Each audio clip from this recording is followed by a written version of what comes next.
আমার দুষ্টু মিষ্টি ভালোবাসার বন্ধুরা কেমন আছো সবাই? আশা করি অনেক অনেক ভালো আছো। আমি তোমাদের নীলু আপু চলে এসেছি নতুন গল্প নিয়ে।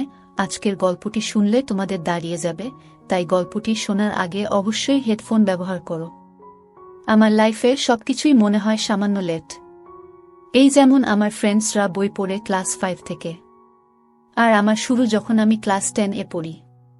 আর পোলাপাইন সব ফিল্ম দেখে ক্লাস 5-6 থেকে। আমি কিনা দেখলাম যখন আমি ফার্স্ট ইয়ারে পড়ি, তাও আবার নানান কাহিনী কইরা। আমারে মন্টু কইল, দোস্ত একখান জিনিস দেখবি? কইলাম কি? কয় ফিল্ম। আমার তো শুই না, অবস্থা খারাপ। কই দেখমু? তোর বাসা কি খালি আছে? মন্টু কয় হ। কইলাম কেরা কেরা দেখবি? আমি, শাকিল, ফয়সাল, রাসেল, শয়ন, আর তুই যদি দেখতে চাস জবাব দিল মন্টু। কইলাম ঠিক আছে। 50 টাকা দে। মন্টু সাথে সাথে কয়, 50 টাকা? কই পামু? আমার কাছে 50 টাকা নাই, আমি 10 টাকা দিতে পারি। উহু হইব না, দেখতে চাইলে 50 টাকাই লাগব। আমরা সবাই 50 টাকা কইরা দিতাছি। আজকে বিকালের মধ্যে 50 টাকা দিলে কালকে সকাল 10টায় আমার বাড়িতে আইস, নইলে তুই বাদ। আমি চিন্তা কইরা কইলাম 50 টাকা দিতে পারি, তয় আজকে পারুম না, কালকে দিমু।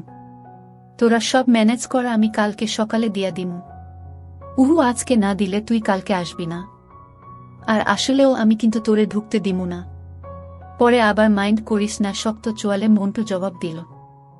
আমি ঠিক করছি, আমি ফিল্ম দেখমুই দেখমু।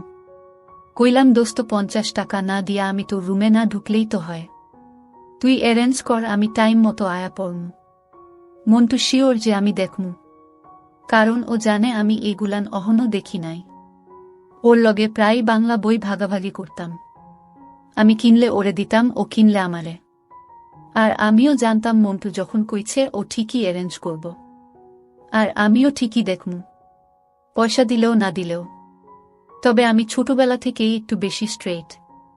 আমার কাছে পয়সা না থাকলে আমি কারো পয়সায় কিছু করি না। পয়সা ম্যানেজ করার চিন্তা মাথায় নিয়া বাসায় গেলাম। দুপুরে খাইলাম, এরপর আম্মুরে কইলাম, মা আমার 50 টাকা লাগব। কেন?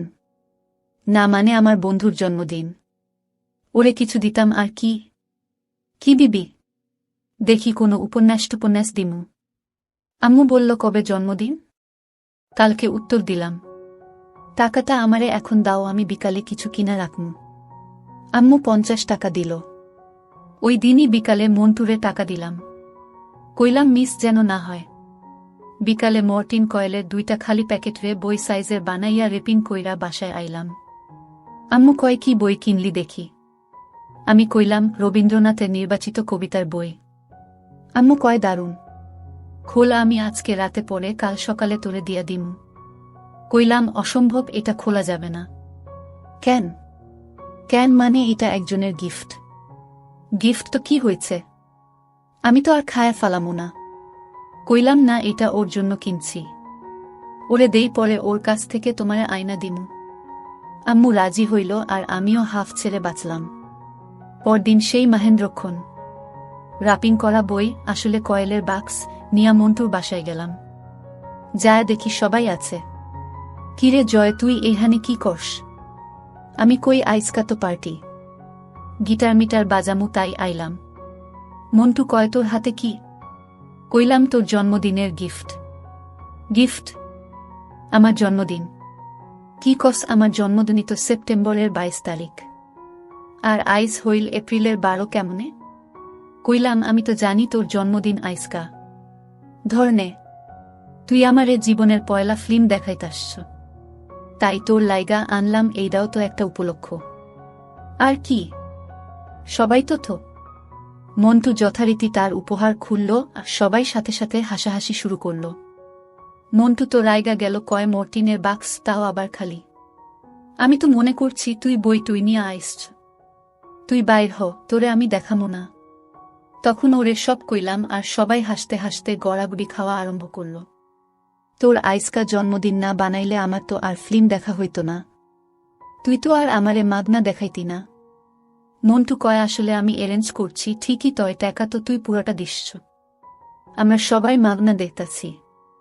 মানে 50 টাকা দিয়া ভিসিআর আর টেপ ভাড়ায় আনছে, আর পুরা 50 টাকা আমার কাছ থাইকা নিচ্ছে, আবার হাসাহাসি।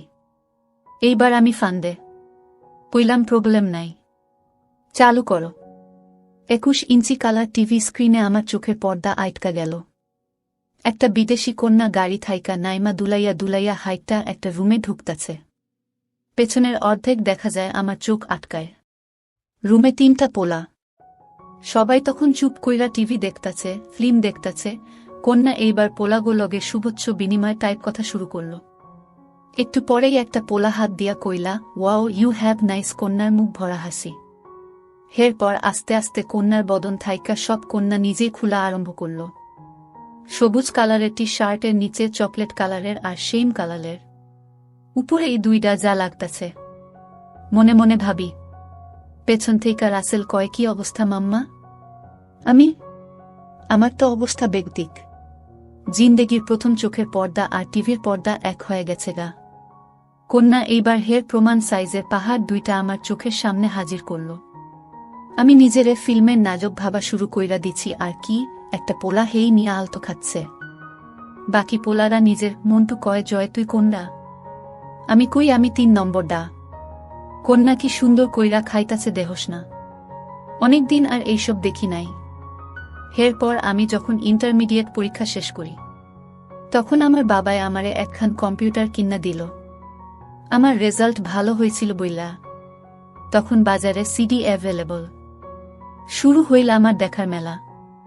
এত দেখছি যে কাউন্ট করলে বন্ধুদের সবাই ক্লাস 5 থাইকা যতগুলা দেখছে, তার চেয়ে বেশি হইব।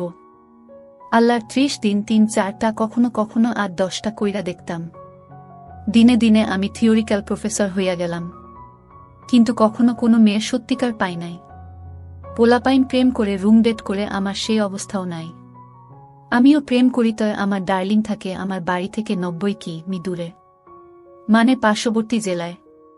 তার উপর আমার প্রেম ছিল আবার মহান প্রেম টাইপের, পবিত্র ভালোবাসা। আর কি, প্রেমের প্রথম 3 মাস আমি ডার্লিংয়ের হাতও ধরি নাই। অন্য কিছু তো দূরের কথা। প্রেমের 7 মাসের মাথায় এক রিকশায় উঠি। আর প্রায় বছরখানেক পরে প্রথম সেই দিনের ঘটনা। আমি সকালে ওর সাথে দেখা করব বলে আমার বাসা থেকে বাসে উঠি। আগের রাতে মোবাইলে ওরে অনেকবার বলছি যে জানু, কালকে তোমারে আমি আদর দিমু। ও কয়, তাইলে তোমার আসার দরকার নাই। আমি কইলাম, ঠিক আছে, তাইলে আমো না। এত কষ্ট কইরা তোমার সাথে দেখা করতে যাই, আর তুমি আমারে একটু ভালোবাস না। নানান অভিযোগ শেষে জানু রাজি হইল। মনে মনে প্রতিজ্ঞা করি, আইসকে একটা দিমুই দিমু। বাস চলতাছে, আমি বাসে বইসা বইসা ছক বানাইতাছি কেমনে কি করণ যায়। ওর সাথে দেখা মানে তো সেই রিক্সা ভ্রমণ। কেউ যদি দেখে, যদি মফস্বলের পাবলিক মাই শুরু করে। মনে মনে সামান্য ডরাইতাছিও, তবু ডিসিশন ইজ ফাইনাল। আইসকা জানুরে না দিলে বাঁচুম না। চিন্তা করতে করতে বাস জায়গা মত আয়া পড়ছে। বাস থাইকা নাইমে জানুরে ফোন দিলাম। জানু কই তুমি আয়া পড়ছ? একটু দাঁড়াও, আমি 10 মিনিটের মধ্যে আসতাছি। আমি একটা রেস্টুরেন্ট গিয়া মুখ হাত ধুইলাম। চা এর তেষ্টা অনেকক্ষণ যাবত। চা খেতে হবে, সাথে একটা সিগারেট। আমি তখন নতুন সিগারেট খাই, দিনে 2-3টা, এর বেশি না। ভাবলাম ওর তো 10 মিনিট মানে মিনিমাম আধ ঘন্টা অতীত অভিজ্ঞতা। চা সিগারেট শেষ কইরা আবার মুখ ধুইলাম। ভালো করে কুলি করলাম যাতে মুখে সিগারেটের গন্ধ না থাকে পারে। এই অজুহাতে আমার আদর মিস হওয়ার চান্স যেন না পায়। পকেট থেকে একটা পোলো বাইর কইরা মুখে দিলাম। মিনিট 20 পর দেখি আমার ডার্লিং রে। দেখে আমি আনন্দিত হবার চেয়ে বিরক্তই বেশি হলাম, কারণ ওর সাথে করে ওর ছোট ভাইকে নিয়ে আসছে। মেজাজ ঠিক থাকে না। আমারও ঠিক নাই। কি হইছে? মুখটা কালা কেন? কই, এমনি। সাফায়েত কেমন আছো? ওর ছোট ভাইয়ের নাম সাফায়েত, ক্লাস 4-এ পড়ে। ভালো ভাইয়া, আপনি কেমন আছেন? ভালো। বাসায় চলেন। না, আজকে যাব না, অন্যদিন একদিন যাব। সাফায়েত আর কোনো কথা বলে না। সাফা যেত, তুমি স্যারের বাসায় যাও, আমি 2 ঘন্টা পরে এসে তোমাকে নিয়ে যাব। সুমি সাফায়েতকে ওর স্যারের বাসা পর্যন্ত আদায় দিয়ে আসে। ও সুমিকে, সেইটা নিশ্চয়ই আপনারা বুঝে গেছেন। ওই আমার ডার্লিং, আমার জান। জয়, আসো। হঠাৎ মনটা ভালো হয়ে গেল। ভেবেছিলাম আজকেও কিছু হবে না। এইবার মনে জোর পাইলাম। আমি রিক্সা ডাকতেই ও আমাকে থামিয়ে দিল। আজকে আর রিক্সায় ঘুরব না। কেন? বাসায় চলে যাব, কাজ আছে। মানে কি? মানে সহজ, আমি আজকে তোমার সাথে বের হতে পারছি না। প্লিজ কিছু মনে করো না। আমি তো কি কয় মাইয়া, আমি 2 ঘন্টা বাস জার্নি কইরা আইলাম, আর হে কয় আইসকা সম্ভব না। আমি উল্টা দিকে হন্তন শুরু করলাম। উদ্দেশ্য বাস স্ট্যান্ড। কই যাও? কই যাই মানে? জায়গা। তোমার প্রবলেম, আমি আর থাইকা কি করম? ঈশ্বর, কত উনারে এখনই ছাড়লে তো। আমি জিগাইলাম তোমার প্রবলেম কি? তুমি কইলা বাসায় চইলা যাবা। তো যাও, খাড়ায়া খাড়ায়া ঠ্যাং ব্যথা করনের কাম কি? আমার হাত ধরে বলো চল। জিগাইলাম কই? কই মানে আমার বাসায়। তোমার বাসায়? আমারে কি পাগলা কুত্তায় কামড়াইছে? অহন তোমার বাসায় যাই আর তোমার বাপের প্যাদানি খাই, আর কি। তোমার বাপ কিন্তু আমারেও চেনে, আমার বাপেরও চেনে। পরে আমার বাপের কাছে বিচার দিব। আপনার ছেলেকে দেখলাম আমাদের এলাকায়। তাছাড়া উনি আমাকে অনেক ভালো ছেলে জানে, তার সামনে আমি পড়তে পারমু না। পরে তোমার আমার বিয়াটা আর হইব না।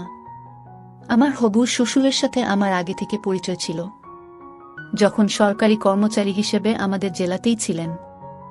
এখন পাশের জেলায় কর্মরত, ট্রান্সফারের পর জানুরা আমাদের জেলায় থাকাকালীন আমার সাথে পরিচয় হয়। সেই সুবাদে এক সময় প্রেম। সেই প্রেমের শুরুটাও একটা ইতিহাস, পরে বলবো। আমি ওর হাত থেকে আমার হাত সরাইয়া নিয়া বললাম, জানো তোমার প্রবলেম, তুমি বাসায় যাও। আমি জানতাম আজকে তুমি একটা না একটা প্রবলেম ক্রিয়েট করবা। আমার যা বুঝার আমি বুঝা গেছি। কি বুঝছো? কি বুঝছো তুমি? এই যে আমি তোমারে আইচকা চাইছি, আর তুমি বাহান্না বানাইলা। তুমি ছাতা বুঝছো? ঝটপট উত্তর। চল আমার সাথে। কোথায়? আরে বললাম না, আমার বাসায়। তোমার বাসায় কেউ নাই? আমার চিন্তিত প্রশ্ন। না, নাই। এইবার খুশি? চল। সত্যি কেউ নাই? আরে বাবা, নাই নাই নাই। তাড়াতাড়ি চল, নইলে সাফায়েত চলে আসবে। ওরে 2 ঘন্টা পড়ালে স্যার, এরপর ও বাসায় চলে আসবে। তোমার আম্মু? আম্মু নানি বাড়ি গেছে, আসবে সন্ধ্যায়। আর আব্বু তো অফিসের কাজে ঢাকায়। আমারে আর পায় কে? আমি ওর হাত ধরে ওদের বাসায় রওনা দিলাম। ঘড়িতে সময় দেখে নিলাম 2:30 বাজে, মানে অলরেডি 15 মিনিট টাইম লস। সাফায়েতের 2 ঘন্টা শেষ হতে আরও 1 ঘন্টা 45 মিনিট বাকি, আর সন্ধ্যা হতে হতে আরও প্রায় 3 ঘন্টা। মনে মনে ভাবি অনেক টাইম আছে। এই ভর দুপুর বেলায় পেটের মধ্যে চুচু শুরু হয়ে গেছে। এখন খাবারের চিন্তা করাটা বড় ধরনের বোকামি হয়ে যাবে। ভাবতে ভাবতেও মুখ ফসকে বলে ফেললাম, এই তুমি কি খাইছ? আমার মনে হয় কিছু খাওয়া উচিত। চল কোনো রেস্টুরেন্টে যাই। না বাবা, আমি তোমার সাথে এখানে কোনো রেস্টুরেন্টে যাইতে পারবো না। এখানকার সবাই আমারে চেনে, পরে আব্বুকে বলে দিতে পারে। তুমি যাও। না না, তোমারও যাওয়ার দরকার নাই। কেন? কেন মানে কি? একদিন না খাইলে কি হয়? আর আমার বাসায় কি খাবার দাবার কিছু নাই? চল বাসায় যে খেও। আমি শয়তানি হাসি দিয়া কইলাম, আইসকা আমার জন্য তো স্পেশাল খাবার, তাই না? স্পেশাল খাবার মানে সহজ। আজকে আমি খামু। আর আর আর কি? তুমি কি শয়তানি করবা আমার সাথে? জিনা, আমি তোমার মতো না। কথা বলতে বলতে বাসার সামনে চলে এসেছি। 3 তলা বাসার দোতলায় সুমিদের বাস। গেইটে দারোয়ান। আমি দারোয়ান রে পাত্তা না দিয়ে সুমির সাথে সাথে হাঁটতে লাগলাম। সুমি দারোয়ানকে বলল, লিয়াকত ভাই, আম্মা আইছে? না তো, আহে নাই। মোবাইলটা কানে নিয়ে দারোয়ানের সামনেই সুমি বলতে লাগল, আম্মু তুমি কখন আসবা? কি? এখনো রওনা দাও নাই? তাড়াতাড়ি আসো। না, আমার সমস্যা হচ্ছে না। জয় ভাইয়া আসছে। হ্যাঁ। কি বাসায় বসতে বলবো? ঠিক আছে, তুমি তাহলে তাড়াতাড়ি চলে আসো। রাখলাম, বাই। বলে আমার দিকে তাকিয়ে কয়ে, আসেন জয় ভাই, বাসায় আসেন। আমি সুমির পিছু পিছু হাঁটতে শুরু করলাম। আমার কেমন জানি ভয় ভয় লাগা শুরু করল। সোফায় গা এলিয়ে কইলাম, আবার কও তো। কি? ওই যে কইলা আসেন জয় ভাই। তুমি তোমার মায়ে আমার কথা কেন বললা? তোমার মা তো এখনই আয়া পড়ুক, তাছাড়া উনি তো আমারে চেনে না। ধুর বোকা, আমি কাউরে ফোন করি নাই। তাইলে? তাইলে আবার কি? দারোয়ানের সামনে দিয়া তুমি আমার বাসায় আসবা, দারোয়ান কি মনে করব? দারোয়ান যদি তোমার মারে কইয়া দেয়? বলবে না। ওই বেটা বেশি কথা কয় না। কিরম জানি, কারো সাথেই বেশি কথা কয় না। গুড। আসো, এইবার আমার কাছে আসো। জি না, আপনি আজকে আমার কাছ থেকে 10 হাত দূরে থাকবেন। চোখে দুষ্ট হাসির ঝিলিক। আমি ওর বাম হাত ধরে টান দিলাম আমার দিকে। টানটা একটু জোরে দেওয়ায় একেবারে আমার কোলের উপর এসে পড়ল। কি করো? সাহস বেশি হয়ে গেছে, তাই না? অনেক সাহস আমার, আর তোমার সাহসও তো বিদিক। তুমি কি আমারে যাই না শুই না আজকে আইতে কইছ?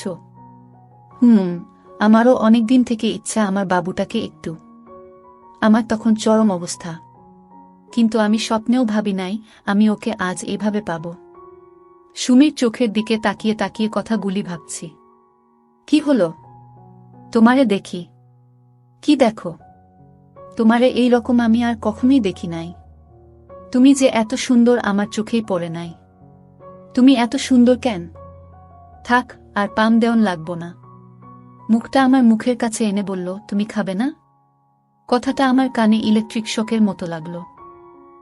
এখনই খাবো। আমি ভেবেছি ওকে খাওয়ার কথা বলছে। আমি আমার চোখ বন্ধ করে ওর সন্ধান করতে লাগলাম। কি মশাই, তোমার মতলবটা কি? চোখ খুলে দেখি ও হাসছে। কি মতলব মানে?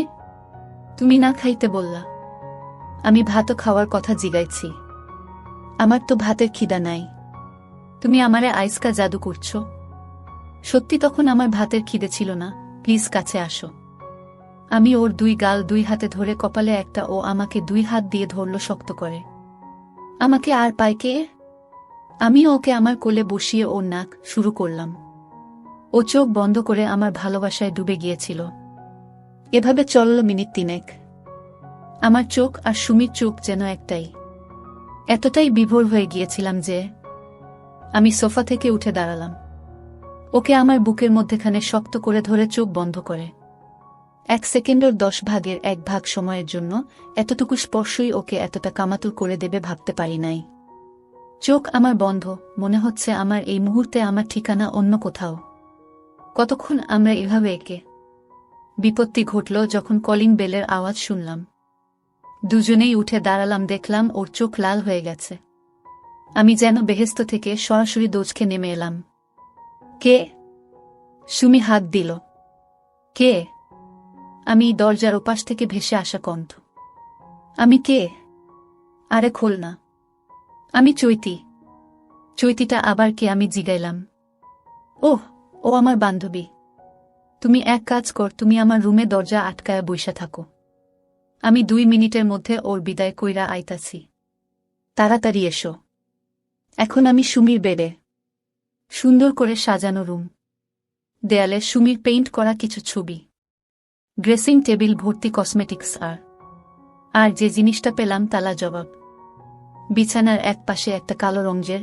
আমার ধারণা ও ভাবতেও পারেনি আমি ওকে ছেড়ে দেব। পরে অবশ্য জেনেছি যে আমার ধারণা সত্যি ছিল, ও এমনই কথার কথা বলছিল। বললাম, সরি। দুজন পাশাপাশি শুয়ে আছি।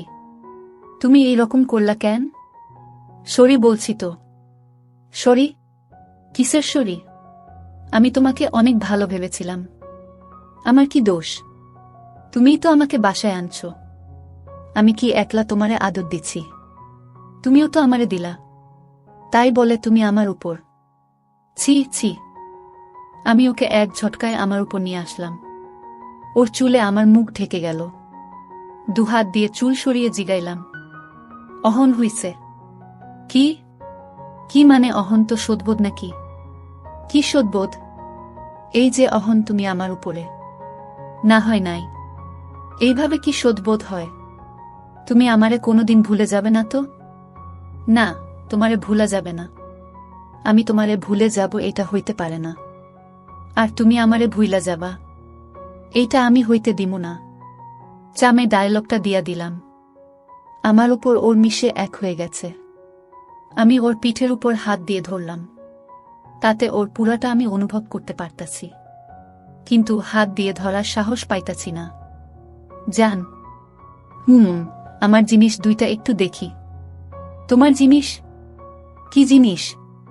না মানে তোমার কাছে আমার দুইটা জিনিস রাখছি না, ওইটা একটু দেখি। কি রাখছো তুমি?